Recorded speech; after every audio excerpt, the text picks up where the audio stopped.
नमस्कार दोस्तों, मैं हूं प्रसाद और आपको स्वागत करता हूं इन्वेस्टमेंट ऑन ब्लॉक में। बहुत सारे स्टूडेंट्स मेरे बिगिनर चीज़ों में थोड़ा अटके और उनको जब मैं एनालिसिस सिखाया तब वो थोड़ा प्रॉब्लम फेस किए।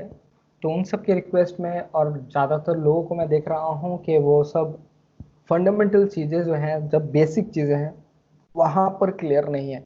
अगर वो चीज़ आपका क्लियर हो तो आप स्टॉक मार्केट बहुत बड़ी चीज नहीं है। यहाँ पर एनालिसिस करना आसान है, लेकिन बेसिक कॉमन सेंस वहीं पे ही लोग धोखा खा जाते हैं और वहीं पर ही उनका उतना बड़ा लॉस हो जाता है। तो मैंने कुछ 9 चैप्टर्स बनाए हैं बेसिक कोर्स के लिए, जिसमें से ये वाला कोर्स मैं अभी बताने जा रहा हूँ, जो पार्ट 1 और पार्ट 2 में आएगा। हर चैप्टर पार्ट 1, पार्ट 2 या पार्ट 3 में आएगा उसके साइज के हिसाब से। तो आज हम पढ़ेंगे investor should know about stock market and share. देखिए, मैं शुरू से ये भी स्टार्ट कर सकता था कि शेयर्स क्या है, लेकिन उससे पहले इन्वेस्टर या ट्रेडर, उनका माइंडसेट कैसा होता है, वो क्या सोचते हैं, आपका एटीट्यूड मार्केट में कैसा रहना चाहिए, मार्केट का एटीट्यूड आपकी तरफ कैसा रहता है, उसके ऊपर मैं ये बिगिनर कोर्स बना रहा हूँ। तो चलिए, ये जानने के बाद आपको और भी इंटरेस्टिंग लगेगा और शेयर्स के बारे में मैं पूरा ABCD करके नॉर्मल चीज़ें बताऊंगा, जो आपको बहुत ही हेल्पफुल होगा बड़े बड़े एनालिसिस को जानने के लिए। तो चलिए शुरू करते हैं। तो पहला जो है, हम जानेंगे कि who is an investor. Investor कौन होता है? इन्वेस्टर वो जो डिफरेंट डिफरेंट फाइनेंशियल इंस्ट्रूमेंट्स में इन्वेस्टमेंट करता है और डिफरेंट डिफरेंट एसेट्स में वो रिस्क लेता है, बल्कि वहाँ से बहुत अच्छा रिटर्न्स आ सके और उसका जो इन्वेस्टमेंट है वो मल्टीप्लाई होता जाए, इसीलिए वो इन्वेस्टमेंट करता है। तो इन्वेस्टर ना ही सिर्फ स्टॉक मार्केट में इन्वेस्टमेंट करता है, उसके टाइम पीरियड और उसका विजन देके वो इन्वेस्टमेंट करता है। तो कभी वो गोल्ड में भी इन्वेस्टमेंट कर सकता है, रियल एस्टेट में भी इन्वेस्टमेंट कर सकता है, या फिर फाइनेंशियल इंस्ट्रूमेंट में भी बहुत सारे हैं, जैसे म्यूचुअल फंड हो गया। स्टॉक मार्केट में अगर इन्वेस्टमेंट करता है तो वो सेक्टर चुनेगा, कौन सा सेक्टर उसके लिए सेफ रहेगा, कितना टाइम पीरियड है उसके पास, उसी के हिसाब से वो इन्वेस्टमेंट करता है। तो इन्वेस्टर बहुत ही फ्लेक्सिबल होता है अपने विजन के हिसाब से। जनरली क्या होता है, लोग जब कोई किस्सा आता है, कुछ न्यूज आता है, सारे इन्वेस्टर दौड़ जाते हैं, सारे ट्रेडर दौड़ जाते हैं उस शेयर को खरीदने के लिए, लेकिन इन्वेस्टर कंसिस्टेंट रहता है। वो 2 साल पहले बनाए हुआ प्लान में कंसिस्टेंसी मेंटेन करता है, उसको अचीव करता है। वैसे ही ट्रेडर जो होते हैं, वो भी जो ट्रेड एग्जीक्यूट करते हैं उसका एग्जिट सोच के रखते हैं, और प्रॉफिट या नुकसान कितना लेना है पहले से ही सोच के रखे होते हैं। तो ऐसा नहीं है कि भीड़ के साथ दौड़ना है। स्टॉक मार्केट में आपका खुद का एक एटीट्यूड रहना चाहिए, तभी जाके आपको बहुत अच्छा पैसा बनेगा। तो जनरली बाकी सारे एसेट्स के बारे में तो दूसरे चैप्टर्स में मैं बात करूंगा, लेकिन आज हम बात करेंगे स्टॉक मार्केट इन्वेस्टर के बारे में। तो पहले हम बात करेंगे इन्वेस्टर का साइकोलॉजी कैसे होता है स्टॉक मार्केट में। स्टॉक मार्केट में इन्वेस्टर का जो साइकोलॉजी रहता है, उसका ओन साइकोलॉजी रहता है। मतलब वो बहुत सारी चीजें सुनता है, पढ़ता है, जानता है, फिर अपना एक फिलॉसफी बनाता है अपने हिसाब से, जो ऑलरेडी वो एक्सपीरियंस कर चुका है मार्केट में, और वहाँ से उसको प्रॉफिट मिल चुका है, उसको वो मैक्सिमाइज करते जाता है और उसको प्रैक्टिस करते जाता है। तो ओन साइकोलॉजी रहना आपको स्टॉक मार्केट में बहुत ही ज़रूरी है। इसीलिए आप एक फिलॉसफी बना सकते हो, जैसे मोतीलाल ओसवाल सिक्योरिटीज का है बाई राइट सीट टाइट। पोरंजी सर का है कि वो छोटे स्टॉक्स खरीदते हैं, वैल्यू इन्वेस्टमेंट खरीद करते हैं, और जब कंपनी का साइज बहुत बड़ा हो जाए, उनका शेयर का प्राइस बहुत बढ़ जाए, तब जाके वो बेच के निकलते हैं। ये जो पार्ट है सर, इसी से ही मार्केट चलता है। क्या है? Grid and fear. लोग जब डर जाते हैं शेयर बेचते हैं, और जब उनको लगता है दौड़ने वाला है शेयर तो टूट पड़ते हैं खरीदने के लिए। इन्वेस्टर हो या ट्रेडर, ये दो जो इमोशंस हैं इनसे दूर रहते हैं। मतलब अगर कोई अच्छा न्यूज़ आ गया तो इसका मतलब नहीं वो दौड़ के जाके वो शेयर खरीद लेते हैं।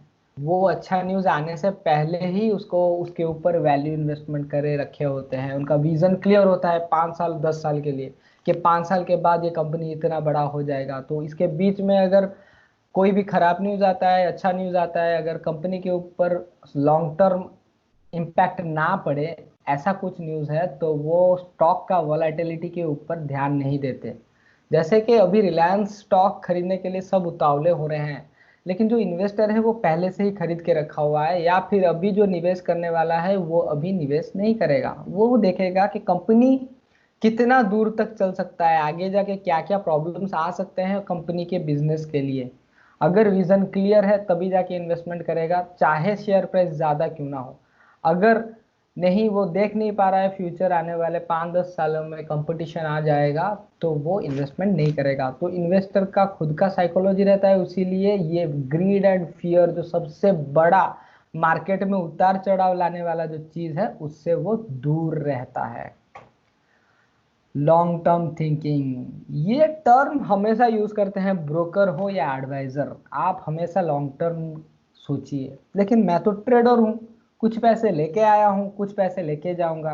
तो इन्वेस्टर का ऐसा सोच नहीं है। देखिए, लॉन्ग टर्म थिंकिंग के लिए मैं आपको बता दूं, फंडामेंटल एनालिसिस और टेक्निकल एनालिसिस, ये तो सुना होगा आपने। टेक्निकल एनालिसिस से आप ट्रेडिंग करते हैं, फंडामेंटल एनालिसिस से लोग लॉन्ग टर्म के बारे में सोचते हैं। तो आप के सोच के हिसाब से आप जाइए, आप क्या चाहते हैं मार्केट में वैसा आप करें। कोई क्या कह रहा है, कोई क्या बता रहा है, उसे छोड़ दीजिए। लॉन्ग टर्म में पैसा मार्केट में बनता है इन्वेस्टमेंट में। मैं यहाँ पे इन्वेस्टमेंट साइकोलॉजी बता रहा हूँ, यहाँ पे मैं ट्रेडर और इन्वेस्टर के बीच में थोड़ा सा हल्का सा बता दूं उनका थिंकिंग लॉन्ग टर्म और शॉर्ट टर्म में कैसा रहता है। एक ट्रेडर एक पौधा लगाता है और उस पौधे को बड़ा होने तक इंतजार करता है। जैसे ही वो पौधा बड़ा पेड़ में कन्वर्ट होता है तो उसके फल भी काट के बेचता है, बाद में पेड़ भी काट देता है। फिर दूसरी बार फिर से वैसा एक पेड़ ढूंढता है जो ऑलरेडी बड़ा हो या बढ़ने वाला हो, फिर से खरीदता है और जैसा ही बड़ा होता है उसे काट देता है। लेकिन एक इन्वेस्टर एक पौधा लगाता है, उससे जो फल निकलते हैं वो फल को खाता है, उसके बीज फिर से बुनता है और पेड़ उगाता है, और धीरे धीरे वो अपने लिए एक जंगल बनाता है, और वो जंगल से निकले हुए फल को वो बेचते चला जाता है। वो पेड़ कभी काटता नहीं है। तो आपने सुना होगा जो बड़े बड़े इन्वेस्टर हैं 20-30 सालों से जो शेयर्स खरीदे हुए हैं, जिनका शेयर प्राइस मल्टीपल टाइम्स बड़ा हो गया है, फिर भी वो नहीं बेच रहे हैं, क्योंकि उनका ध्यान शेयर प्राइस के ऊपर नहीं है। हाँ, ये थोड़ा अजीब है सुनने में, लेकिन उनका जो थिंकिंग है उससे आने वाले डिविडेंड में और कंपनी को आने वाले जो मार्केट में उसका साइज बढ़ने वाला है। मतलब इंडिया एक ग्रोइंग देश है और यहाँ पे जो भी बिजनेस चल रहा है आने वाले समय में ये जीडीपी बहुत बड़ा होने वाला है, तो इसका भी हिस्सेदारी बड़ा हो जाएगा। ये सोच के ये इन्वेस्टर इन्वेस्टमेंट करते हैं लॉन्ग टर्म के लिए। हल्का फुल्का सा तो नॉलेज हो गया होगा आपको कि इन्वेस्टर और ट्रेडर के बीच में फर्क क्या है। चलिए आगे जाके हम दूसरे चैप्टर और पार्ट में जाएंगे ना, और थोड़ा थोड़ा क्लैरिटी आना शुरू हो जाएगा। By businesses not stocks. क्या कहा? बिजनेस खरीदे, स्टॉक नहीं खरीदे?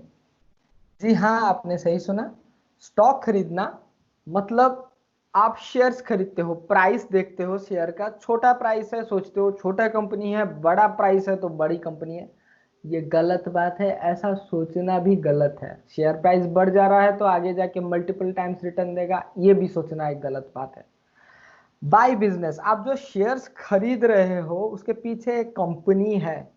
वो कंपनी क्या कर रही है, आने वाले समय में उसके लिए क्या प्रॉब्लम्स आने वाले हैं, आने वाले समय में देश में क्या अपॉर्चुनिटी बनने वाले हैं, ये सोचना जरूरी है। अगर कंपनी मल्टीपल टाइम्स रिटर्न्स बनाएगी तो कंपनी धीरे धीरे प्रॉफिट री इन्वेस्टमेंट करके उसका जो साइज है 100 करोड़ की कंपनी 20% का मुनाफा करती है, तो उसके अगले साल वो 20 करोड़ अगर इन्वेस्टमेंट कर देती, ऐसे ही धीरे धीरे 4-5 साल में वो 200 करोड़ की कंपनी बन जाती है, फिर धीरे धीरे 400, ऐसे बढ़ता जाता है कंपनी का साइज।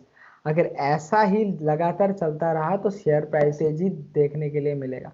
अगर बिजनेस डूब रहा है तो आप वो स्टॉक प्राइस जितना भी बढ़ रहा हो वो कम समय के लिए बढ़ेगा, एकदम से प्रोमोटर्स और दूसरे जो F I I D I eyes हैं, जो F2s D2s हम बोलते हैं, वो निकल जाएंगे तो शेयर प्राइस बहुत जोरों से गिर जाएगा। तो इन्वेस्टर का जो साइकोलॉजी रहता है वो कंपनी के बारे में सोचता है, कंपनी के प्रोडक्ट्स के बारे में सोचता है, उसके मैनेजमेंट के सोच को सोचता है, उसको एनालिसिस करता है करेंट मार्केट सिनारियो के हिसाब से। मतलब बाजार में क्या चल रहा है, आने वाले समय में क्या अपॉर्चुनिटीज है, यही सोच के वो बिजनेस में इन्वेस्टमेंट करता है। चलिए फिर एक पॉइंट आया हमारा, invest in companies you understand.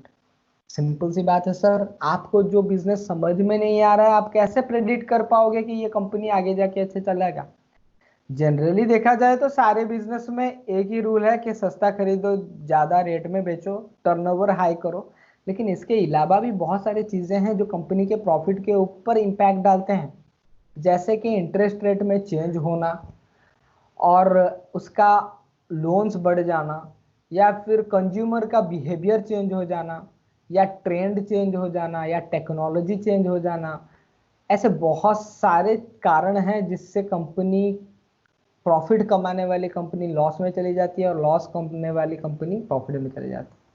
लेकिन अगर मुझे एक सेक्टर के बारे में और एक प्रोडक्ट के बारे में अच्छा सा नॉलेज है कि ये प्रोडक्ट्स कब तक चलेगा, क्या प्रॉब्लम होने पर ये लोग प्रोडक्ट खरीदना कम कर देंगे, क्या होने पर ये प्रोडक्ट और नहीं चलेगा, इसका सैचुरेशन कब तक आ सकता है, ये सब नॉलेज होगा। अगर जनरली सारे लोगों को कोई ना कोई बिजनेस में एक नॉलेज होता है, तो आप पहले वही बिजनेस को एनालिसिस कीजिए। जब शेयर प्राइस गिर जाता है, कोई बैड न्यूज आता है, तो आप समझ पाएंगे कि नहीं आने वाले समय में ये कंपनी चलेगा या नहीं चलेगा, ये बैड इंपैक्ट उसके ऊपर कितना दूर काम करेगा। अभी देखिए आईटी कंपनी में आप इन्वेस्टमेंट कर रहे हैं और आईटी कंपनी के बारे में आपको पता नहीं है कि वो क्लाइंट एक्विजिशन कैसे करते हैं, कंपनियां क्या देख के उनको काम देते हैं, और उनका एम्प्लॉय का क्वालिटी के ऊपर भी बहुत सारे क्वेश्चंस आते हैं। तो ये सब आपको पता नहीं है, सिर्फ आप देख लिए 4-5 साल प्रॉफिट कर रहा है और आपने उस कंपनी में इन्वेस्टमेंट कर दिया, और आने वाले में समय में क्या हुआ, कंपनी में कुछ ऐसा प्रॉब्लम आया जिससे उस सेक्टर में ही ऐसा कुछ प्रॉब्लम आया और ये कंपनी लॉस में चला गया। तो सारे इन्वेस्टर भाग जाएंगे, आपका शेयर प्राइस जो बढ़ रहा था वो रिवर्स में चला जाएगा। तभी आप अगर उसी कंपनी या उसी सेक्टर के बारे में नॉलेज होगा तो आपको पता चल सकता है कि ये जो रिवर्स आया है कंपनी में ये कब तक चलेगा। अगर आपको लग रहा है कि नहीं ये नहीं चलेगा क्योंकि आपका नॉलेज है इस सेक्टर के बारे में, तो आप निकल सकते हो या फिर दुगना फायदा कर सकते हो। आपको पता है कि ये कंपनी या ये सेक्टर आने वाले समय में फिर से रिकवर कर जाएगा क्योंकि आपका नॉलेज है इसके बारे में, तो आप वेट करोगे और सस्ते शेयर्स फिर से खरीदोगे। तो ये बहुत ही इंपॉर्टेंट है कि आप जो भी सेक्टर में इन्वेस्टमेंट कर रहे हो उसके बारे में बहुत सारी जानकारियां ले लें। इंटरनेट में बहुत सारे फैसिलिटीज हैं, आगे जाके मैं बताऊंगा कैसे सेक्टर एनालिसिस आप करोगे। तो ये सारे नॉलेज लेके ही इन्वेस्टमेंट करें कोई सेक्टर या कंपनी में। इकोनॉमी अंडरस्टैंडिंग सर, अगर देश की हालत ठीक नहीं है, अगर दुनिया की हालत ठीक नहीं है, इमर्जिंग मार्केट की हालत ठीक नहीं है, हमारे पड़ोसी देश की हालत ठीक नहीं है, तो हमारा हालत भी ठीक नहीं रहेगा।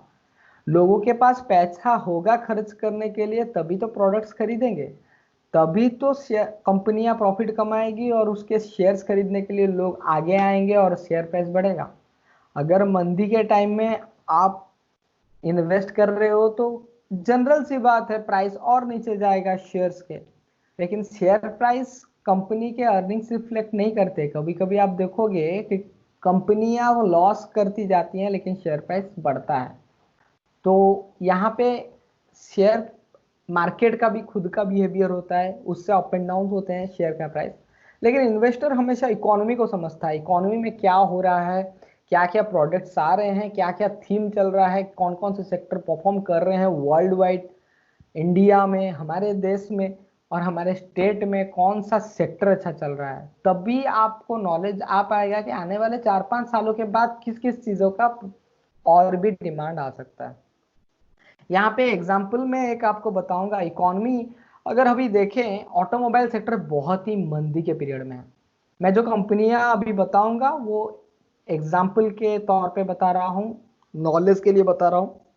इसके शेयर्स अगर खरीदना चाहते हैं तो आप आपके एडवाइजर से बात करके लीजिएगा।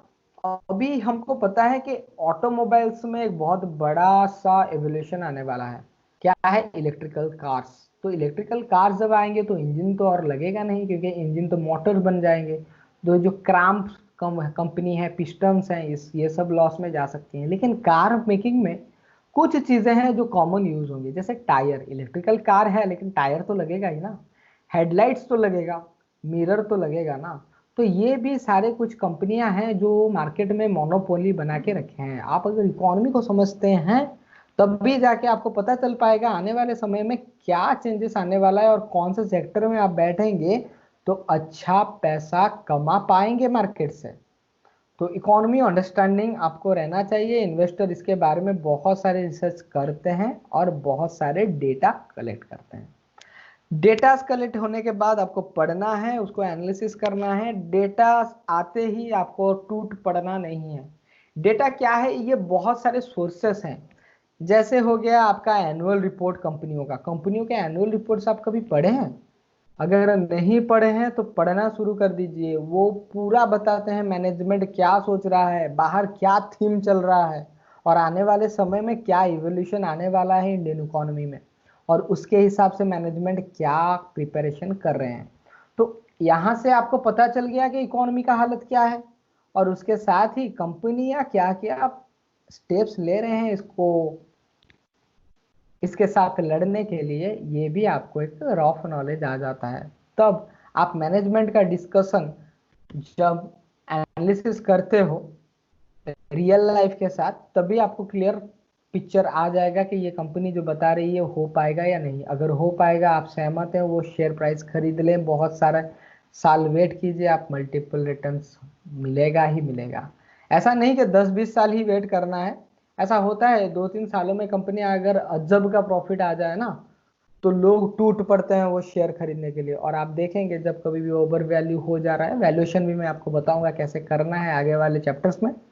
तो वैल्यूएशन जब ओवर वैल्यू होता है तो आप कुछ कुछ शेयर्स बेच सकते हो, जैसे भी लोग डर के बेचेंगे तो नीचे आके आप खरीद सकते हो। तो ऐसे आप एक चर्निंग भी रहेगा, कुछ कुछ प्रॉफिट भी कमाते रहोगे और लॉन्ग टर्म में बहुत अच्छा पैसा भी कमा सकते। आशा करता हूँ ये चैप्टर में आपको बहुत सारे चीजें जानने के लिए मिले होंगे।